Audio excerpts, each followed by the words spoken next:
présentation, effectivement, je suis chargé de mission pour le département du Gard.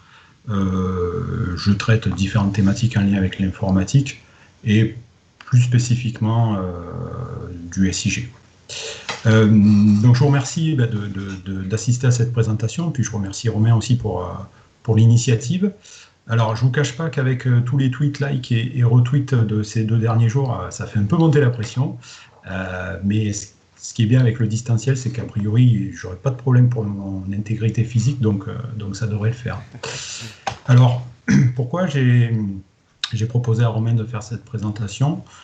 Comme Boris Mérisquet, alors je ne sais pas si je prononce bien, l'expliquait lors de sa présentation, en fait, moi j'utilise beaucoup Twitter pour faire une veille technique sur tout ce qui est géomatique, et je trouve pas mal de gens qui traitent du sujet, mais finalement assez peu, qui parlent de PostGIS. Alors, je ne pense pas c'est pas parce que PostGIS n'est pas utilisé, mais souvent, en fait, je pense que les géomaticiens cantonnent un peu cet outil seulement à sa fonctionnalité de stockage de la donnée. Moi, je crois qu'il est intéressant de connaître un peu plus cet outil pour plusieurs raisons, mais si je devais en citer une, que j'ai pu un peu découvrir lors d'un séminaire que j'ai eu la semaine dernière avec d'autres collègues géomaticiens, c'est qu'aujourd'hui, le métier a un peu tendance à évoluer. Si vous choisissez de travailler sur de la géomatique, vous n'allez pas forcément faire que de la donnée géographique. Aujourd'hui, le métier s'ouvre à de la donnée plus largement. On parle de data, de data viz et d'open data notamment. Donc c'est pour ça que ça peut être intéressant.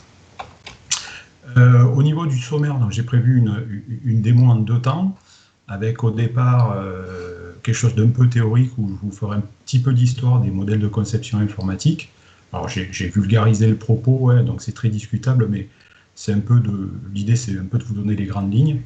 Et de la géo, et donc géomatique, où là je me risquerais à faire une démo live, donc j'espère qu'on n'aura pas droit à l'effet démo et que tout se passera bien. On attaque tout de suite avec le côté théorique. Donc au départ, le modèle de conception principal des logiciels, il était représenté ainsi, c'est-à-dire que vous aviez une base de données qui contenait toutes les données, et puis des logiciels qui étaient installés en dur sur vos PC. Et ces logiciels, en fait, ils agrégeaient à la fois le côté graphique, l'interface, et le côté logique métier, que j'ai représenté par les engrenages. Avec l'arrivée du web, en fait, on a souhaité pousser les applications d'un navigateur. Et la première approche, c'était, je dirais, d'alourdir les navigateurs en y associant des plugins, des modules additionnels. Alors, les plus anciens se souviennent peut-être des applets Java. Pour prendre un autre exemple, il y a Silverlight chez Microsoft, alors qui, pour reprendre la formule, n'est pas un échec, mais qui n'a pas forcément marché. Et le plus connu, je dirais, c'est Flash, avec l'outil de développement qui s'appelait Flex. Le défaut de ce mode-là, c'est qu'il est difficile en fait pour les éditeurs de plugins de vous proposer des versions qui fonctionnent sur l'ensemble des navigateurs Internet, et parce que voilà, Opera, Firefox, etc. Et pour un navigateur donné, en fait, supporter ces différentes versions. Et donc, tous ont plus ou moins rendu les armes, et notamment en Flash, là, vous avez peut-être entendu parler, dont le support s'est terminé en fait en fin d'année 2020. Et donc, parallèlement à ces modèles de conception-là, il y a eu une autre approche qui était de déplacer à la fois la logique métier et les interfaces graphiques, je dirais de l'autre côté du nuage, dans ce qu'on a appelé des serveurs d'application. Et en fait, l'utilisateur, au final, n'avait qu'une vue sur une page HTML pure qui ne nécessitait pas de fait d'installer des choses particulières dans son navigateur. Ce modèle est encore pas mal diffusé, c'est notamment tout ce qui est site en PHP, ASP, etc. Mais il trouve quand même un peu aujourd'hui une limite avec l'arrivée des smartphones. Donc, les smartphones, déjà, c'est en termes de présentation quelque chose qui est différent, puisqu'on est sur des écrans qui sont plus petits, et puis souvent affichés en mode portrait. Alors, d'un point de vue technique, Il y a des gens qui ont trouvé des solutions à ça, qui ont fait des sites qu'on appelle un responsive design, c'est-à-dire des sites qui sont capables de s'adapter au format de votre écran. Mais on se rend compte quand même qu'une majorité des utilisateurs, et moi j'en fais partie, préfèrent finalement utiliser des applications sur leur smartphone. Par exemple, moi quand je regarde la météo, je ne vais pas sur le site de Météo France depuis mon mobile, mais je lance vraiment l'application météo. Et donc il a fallu par rapport à ça dissocier la partie interface graphique dans un premier serveur, la partie logique métier dans un deuxième serveur, ce qui permet d'avoir une autre version de l'interface graphique au travers d'une app dans le smartphone. Par rapport à ces différents modes de conception, il y en a certains qui se sont posés la question et qui ont fait leur remarque que finalement, au fur et à mesure des années, il y a quand même un invariant qui est la base de données, et certains se demandent pourquoi on n'utiliserait pas la base de données comme support de la logique métier. Alors effectivement, une base de données, ça va vous permettre de stocker de l'information, mais c'est pas que ça. Si vous voulez stocker de l'information, je vous invite à la mettre dans un fichier zip et vous aurez atteint votre objectif. Le but, ça va être d'aller plus loin, en fait, ça va permettre d'autres choses, ça va permettre de structurer l'information, de la typer, c'est-à-dire de décrire quel type de données sont traitées, est-ce que c'est des dates, est-ce que c'est des entiers, est-ce que c'est de la géométrie.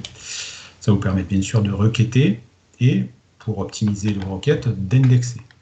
Donc là, on est vraiment sur la partie données, mais ça peut faire aussi d'autres choses. Ça va permettre notamment de définir des droits d'accès à la donnée. Alors c'est vrai qu'aujourd'hui, on est dans un peu le mode de l'open data où l'objectif c'est de diffuser largement les données, mais il y a encore des données qui doivent rester entre guillemets confidentielles, notamment par rapport au RGPD. Ça va très bien gérer une base de données, les accès concurrents à la donnée, que ce soit en lecture ou en écriture. Ça va aussi permettre d'assurer la cohérence des données au travers différents modèles. Donc le typage est une fonction, mais aussi assurer la cohérence lorsqu'il y a des liens entre les données ou lorsque les données sont modifiées par le biais de transactions. On va s'assurer que la donnée reste cohérente dans ces différents états. Et enfin, mais peut-être pas des moindres, ça va vous permettre aussi de programmer vos propres fonctions à l'intérieur du serveur de base de données. Pour parler d'un point supplémentaire qui fait un peu écho à ce qu'on a pu voir récemment, si vous regardez un peu la littérature sur la notion de base de données épaisse, vous verrez que certains gens disent qu'on a tendance un peu souvent à délaisser la base de données en termes d'infrastructure et qu'on privilégie les serveurs d'application. Ce qu'on fait, c'est qu'on duplique les serveurs d'application pour que tout fonctionne toujours et qu'on délaisse un peu la base de données. Or, c'est quand même un point important de l'infrastructure et quand je disais que ça fait écho à l'actualité, vous avez sans doute entendu parler du petit problème qu'a eu OVH et qui engendre pas mal de pertes de données au travers de ses clients. Et donc, ceux qui défendent le modèle de base de données épaisse se disent, en stockant à la fois vos données et votre logique métier dans un serveur de base de données, vous aurez tendance peut-être à y porter plus d'attention et donc à le sauvegarder plus proprement. PostgreSQL permet de faire déjà tout ça, mais ne le fait que sur des types que je qualifierais de simples, c'est-à-dire des types chaîne, date, et finalement PostGIS est un module additionnel qui va venir se greffer sur PostgreSQL et qui va lui ajouter la fonctionnalité de traitement des données géographiques, donc des points, des lignes, des surfaces, et en plus va proposer tout un tas de fonctions de manipulation de ces données-là. Donc sur un cas pratique, alors je suis désolé, le thème est un peu lourd puisqu'on va parler accidentologie routière, mais l'avantage c'est que c'est très concret et ça devrait parler un peu à tout le monde. Alors pour la démo, je vais utiliser deux outils. Un premier outil ici, j'espère que vous le voyez bien, qui est pgadmin, qui est un client d'accès à la base de données. Donc, vous voyez que j'écris des requêtes un peu barbares, mais on va essayer un peu de les décrire. Et j'utiliserai QGIS également, mais vous verrez que je ne ferai aucun traitement dans QGIS, il est juste là pour que je puisse vous afficher le résultat des requêtes. En termes de données, on les aperçoit ici. J'ai récupéré deux types de données.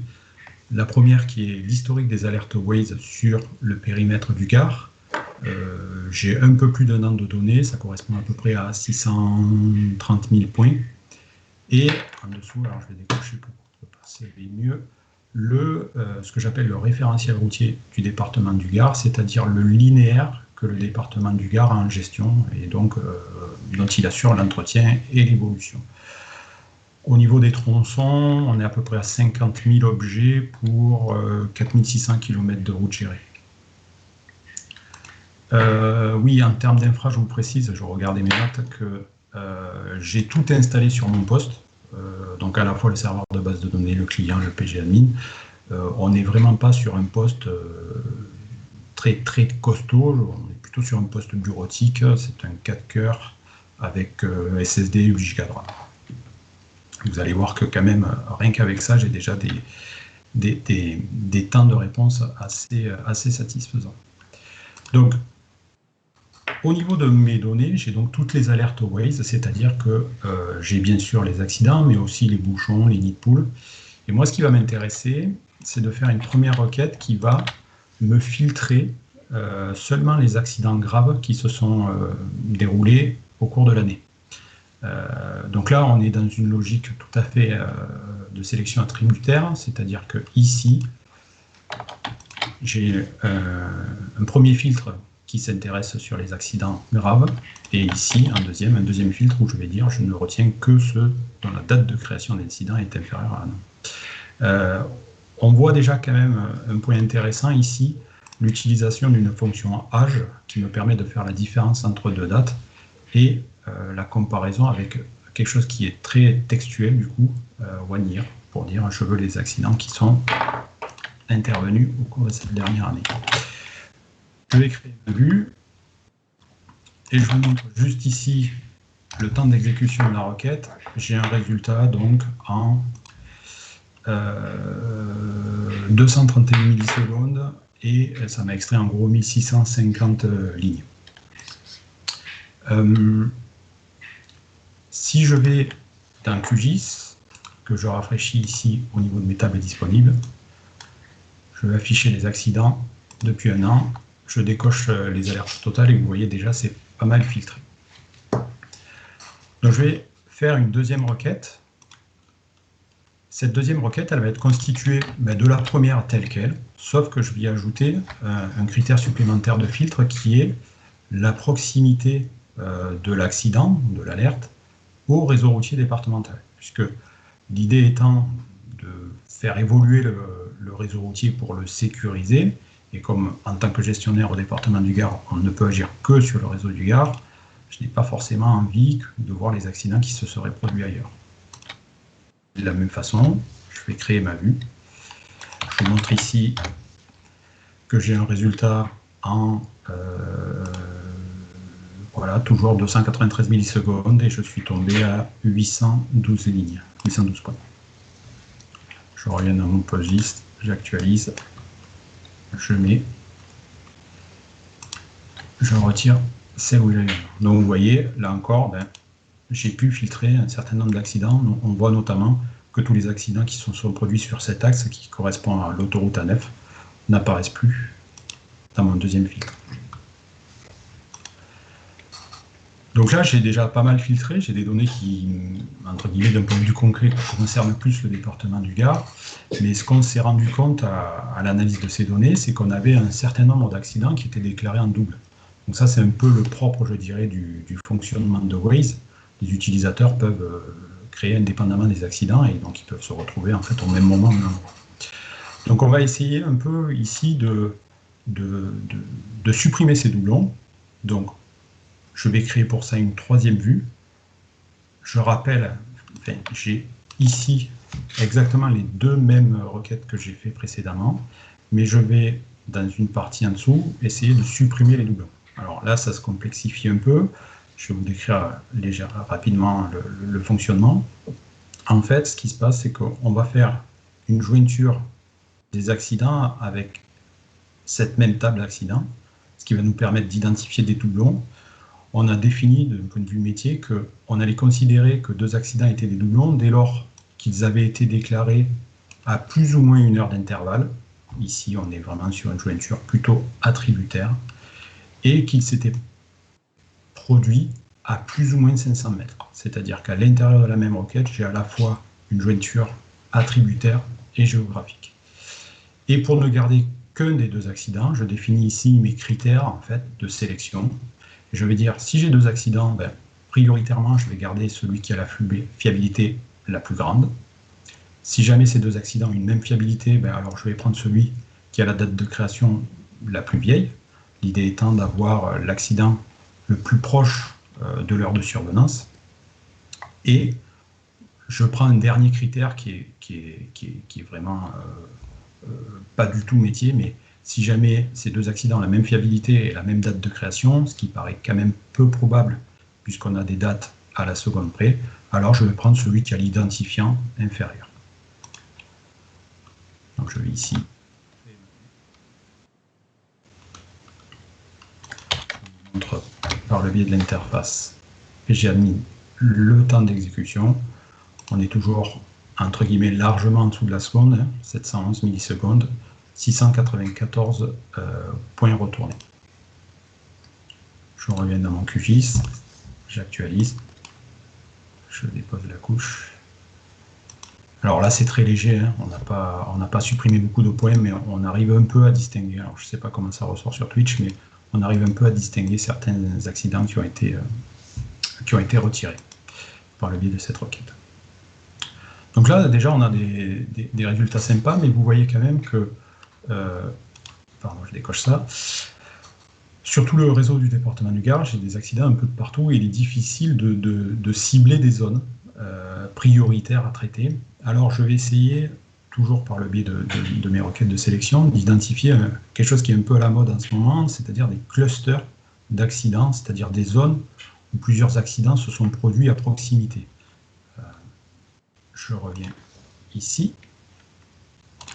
Donc, tout le début, ben, c'est les mêmes requêtes que ce que je viens de faire actuellement, mais je vais ajouter ici des requêtes de sélection qui vont en fait agréger les accidents dès lors qu'ils sont 2 à 2 proches, en l'occurrence à moins de 500 mètres l'un de l'autre. Le fait de faire un cluster, donc là on aperçoit l'appel à une fonction PostGIS, je peux avoir des clusters de 1 point, si ce point-là il est vraiment isolé et qu'il n'y a pas d'autres accidents proches. Et donc, dans la deuxième requête qui est ici, je vais dire, mais je ne vais garder que les clusters qui ont plus de 5 points. Donc, en l'occurrence, plus de 5 accidents. Cette dernière requête-là, elle est purement technique. C'est pour permettre à QGIS d'afficher la couche, sinon, s'il n'a pas d'identifiant, il n'arrive pas à le faire. Bien vu. Le délai d'exécution, on est encore presque à la seconde, 900 millisecondes, et je suis tombé à 63 points. Je repasse sur mon QGIS, j'actualise. Et voilà. Donc là, on a vraiment, je dirais, apporté une approche métier à l'analyse de la donnée.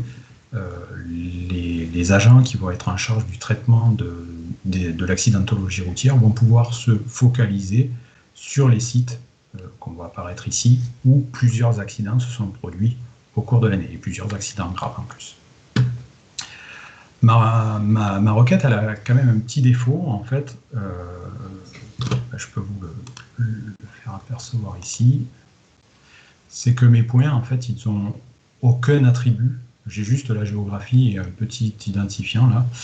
J'ai perdu en fait les attributs originaux parce que j'ai changé d'échelle en créant des clusters. Au départ, j'avais des points et là, j'ai des ensembles de points. Donc, je vais faire une ultime requête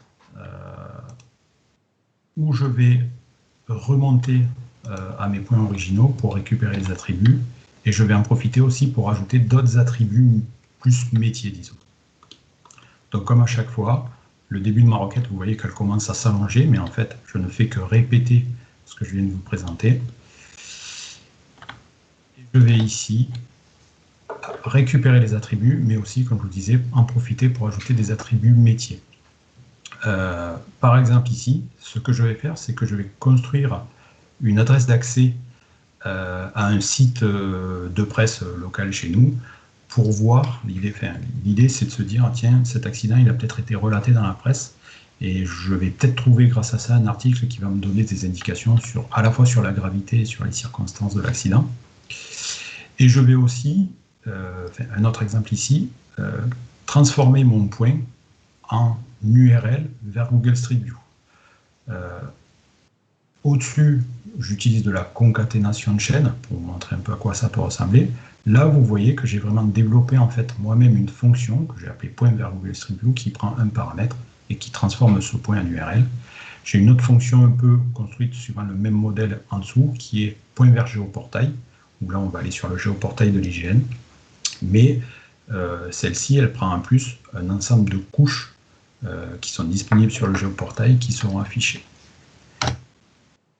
Je crée mes vues.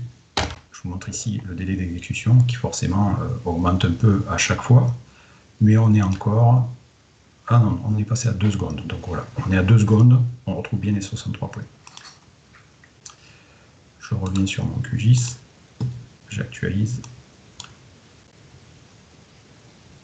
Donc ces 2 secondes d'exécution que j'ai eu côté PGAdmin, je les retrouve ici côté QGIS.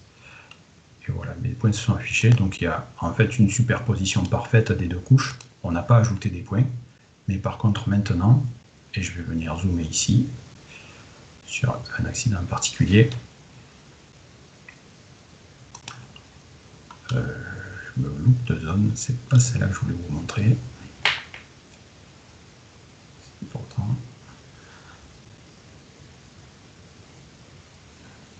J'arriverai mieux avec le fond de plan à me repérer. Voilà. Ok. Donc je retrouve ici mon accident majeur. J'ai pu récupérer les attributs originaux, j'ai notamment la date de création de cet accident et j'ai mes différents liens que j'ai créés soit par concaténation de chaînes pour la partie Objective Gare, soit par appel à des fonctions. Donc, si je clique ici, rafraîchir, mais donc j'arrive sur le site Objective Gare et je vois qu'effectivement, en date du 20 avril, le site a recensé un accident grave qui s'est passé, qui a impliqué un décès et 2 blessés graves. Donc on va pouvoir comme ça récupérer des informations sur les circonstances de l'accident. Et si je reviens sur mon QGIS et que je clique sur le deuxième lien, je peux aller dans Street View au droit de l'accident. En tout cas, au droit du signalement qui a été fait sur Waze pour signaler l'accident. Okay. Donc, ce qui est intéressant, je trouve, avec PostGIS, c'est cette possibilité de faire des requêtes qui sont des mélanges de sélection attributaire et géographique. Ce qui est aussi intéressant, c'est que j'ai utilisé des vues. Et en fait, une vue, il faut voir ça non pas comme la sauvegarde d'un résultat, mais vraiment la sauvegarde d'un processus de sélection. Si bien que si mes données sont mises à jour et que je réaffiche ma vue, en fait, j'aurai, in fine, le résultat à jour d'exécution de la requête. Pour vous montrer, je vais redécocher ici.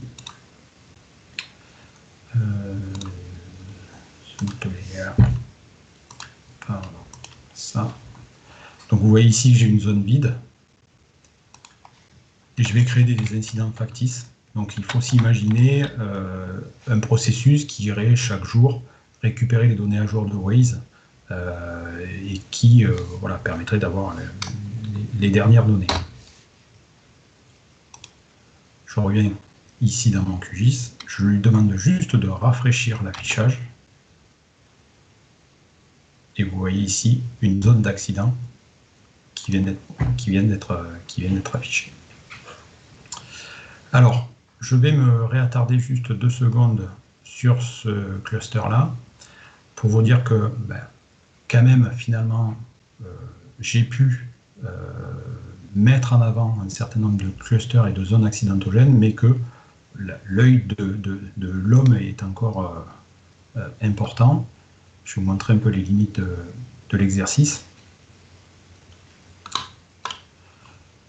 Donc on a vu tout à l'heure cet accident ici, qui a été déclaré au niveau de la départementale 1. Vous voyez par exemple ici un point qui est vraiment à l'intersection de la route qui est en dessous et de l'autoroute qui passe au-dessus.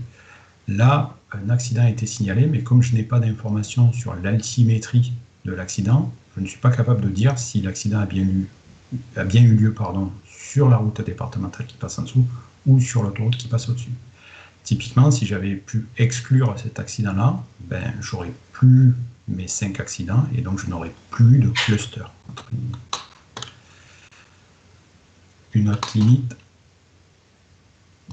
si je regarde ce point ici, alors il faut juste que j'ai le bon outil, oui, non, c'est bien ça.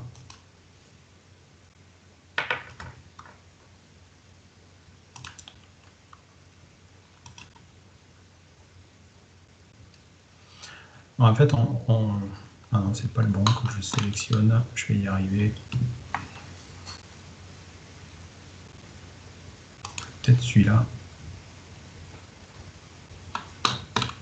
Non plus.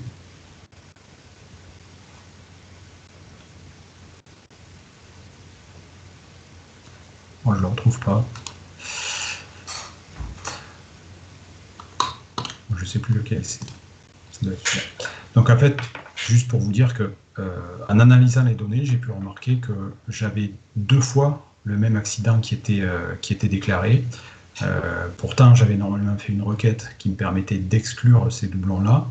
Mais en fait, ce qui s'est passé, c'est que les 2 points en question, donc je crois que c'est celui-ci et celui-ci, ont bien été créés dans la même heure. Mais si je mesure l'intervalle entre les 2 points, en fait, ils sont espacés de plus de 500 mètres. Donc, pour être intéressant, en fait, de remodifier ma requête pour prendre en compte peut-être un espace plus large entre les différents signalements.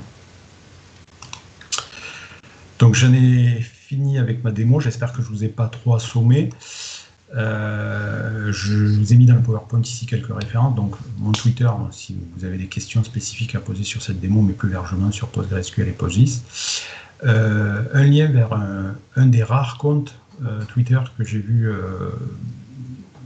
traiter du PostGIS, qui est le pôle information géographique du GIRTech, qui traite des données autour du foncier et du cadastre pour la Corse. Bien sûr, les sites postgis.net sur lesquels vous retrouverez l'ensemble de la documentation PostGIS. Il y a aussi le site postgis.fr qui est intéressant puisqu'il vous propose des workshops à la fois, je dirais, de prise en main de l'outil et d'installation.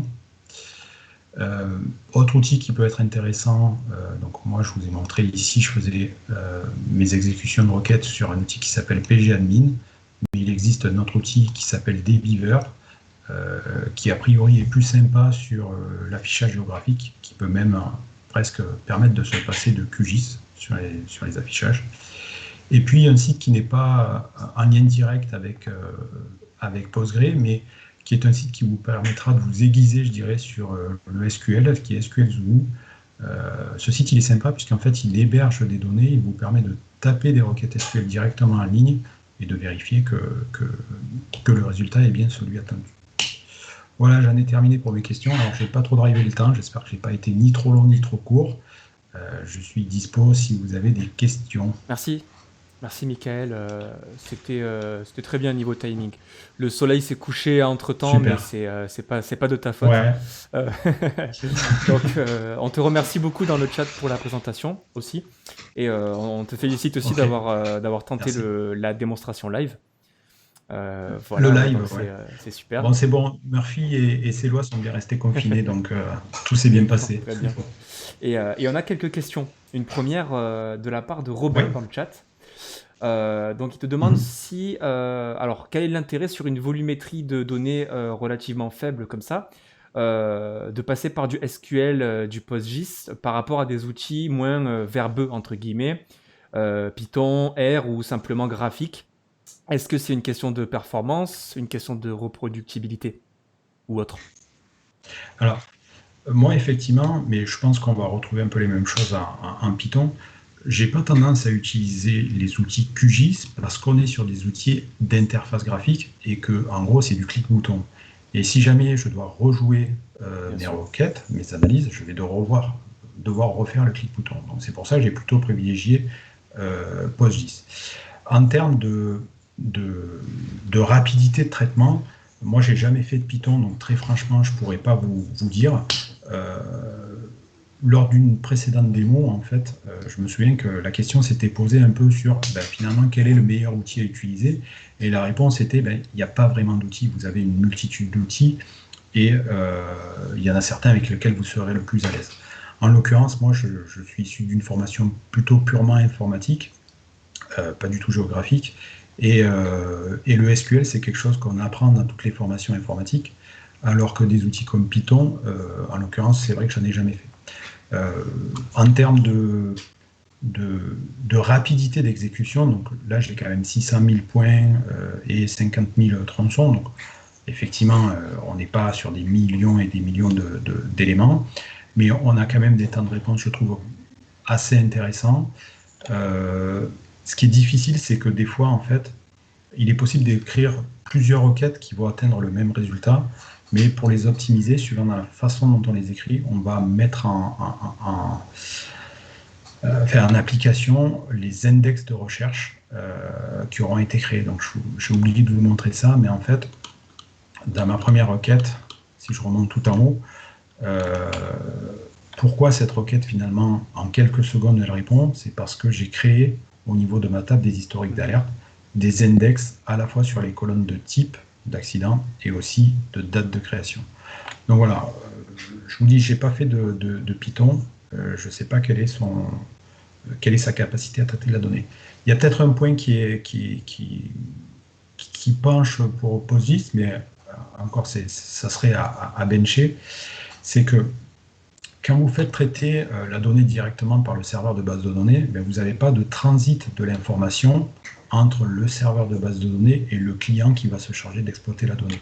Donc, si vous avez un lien réseau un peu faible entre votre serveur de base de données d'un côté et votre client, donc en l'occurrence votre programme Python, ça pourrait faire pencher côté PostGIS. Mais très franchement, je ne serais pas catégorique. Merci. Ensuite, on a une question de Thomas dans le chat, qui te demande pourquoi tu n'utilises pas des vues matérialisées plutôt que des vues entre guillemets classiques. Alors, je ne saurais pas répondre à la question parce que je ne vois pas ce qu'il entend par vue matérialisée. Peut-être qu'il va nous répondre entre-temps sur le chat. Je ne suis pas un grand utilisateur de base de données spatiales. Entre-temps, on a une autre question de Maxime. Oui. Alors, juste, je vais peut-être préciser un truc, excuse-moi. Là, je suis sur cette démo-là. Alors, c'est peut-être une fausse réponse, mais je m'y risque quand même. Sur cette démo-là, j'ai créé des vues parce qu'on a, pour l'objet de la démo, quand même des temps de réponse qui sont assez rapides. Sauf que il peut arriver d'avoir des vues qui mettent des fois 20 secondes à répondre. Alors, d'un point de vue traitement informatique, 20 secondes, c'est encore acceptable, mais quand vous êtes dans le QGIS et que vous venez rafraîchir ici les données, ça commence à mouliner sévère. Et donc, ce qu'on peut faire dans ce cas-là, c'est ne pas créer des vues, mais plutôt directement des tables. Et là, entre guillemets, vous avez perdu un peu le bénéfice, c'est-à-dire que la donnée ne se rafraîchira pas toute seule, puisque en créant une table, on crée vraiment une copie de la donnée. Mais bon, comme on a quand même rédigé la requête, on peut rejouer cette requête pour recréer la table et avoir les données à jour. Donc c'est un peu moins dynamique, mais voilà, c'est ce que j'utilise quand j'ai des requêtes qui nécessitent un peu plus de temps de traitement. En gros, je sauvegarde non pas la requête, mais son résultat. Et pour terminer, avant de laisser la parole à Nicolas, une dernière question, parce que l'heure tourne. On a une question de Maxime qui nous dit qu'il a vu récemment passer des tweets qui trouvaient que faire des traitements directement dans la base de données n'était pas confortable, et il demande ce que tu en penses. Faire des traitements directement dans la base de données. En fait, je ferai presque un peu la même réponse. Hein.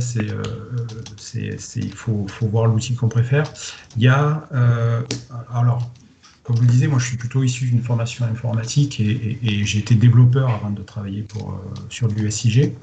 Ce qui pouvait poser problème à développer les traitements à l'intérieur du moteur de base de données, c'est lorsque vous créez un logiciel qui est censé pouvoir fonctionner sur différents moteurs. Et par exemple, bon là on est sur Postgre, mais Oracle est un autre moteur, SQL Server est un autre moteur. Certains de ces moteurs ont un peu, à l'exemple de PostGIS, des modules additionnels géographiques, sauf que vous allez avoir des requêtes qui vont être vraiment très différentes de l'une à l'autre. Et là, pour reprendre la question de tout à l'heure, finalement Python va gagner le match puisque vous ne rédigerez le programme qu'une seule fois, il sera capable d'attaquer plusieurs bases de données, alors que si vous faites vos requêtes dans votre moteur et que votre moteur a des spécificités, vous serez obligé de redévelopper plusieurs fois les requêtes. Ok. Merci beaucoup, Michael. Il y a beaucoup Merci de à vous. discussions sur le chat, hein, des connaisseurs qui discutent entre eux. Tu pourras peut-être te joindre au chat Twitch pendant la présentation de Nicolas, Ouais. si tu veux, pour y répondre. Mais bon, il faut aussi écouter Nicolas, bien sûr. Donc, on va justement lui laisser, oui, bien sûr, parce lui qu'en laisser plus, la place. le sujet m'intéresse. Est-ce que Ouais. est-ce que c'est bon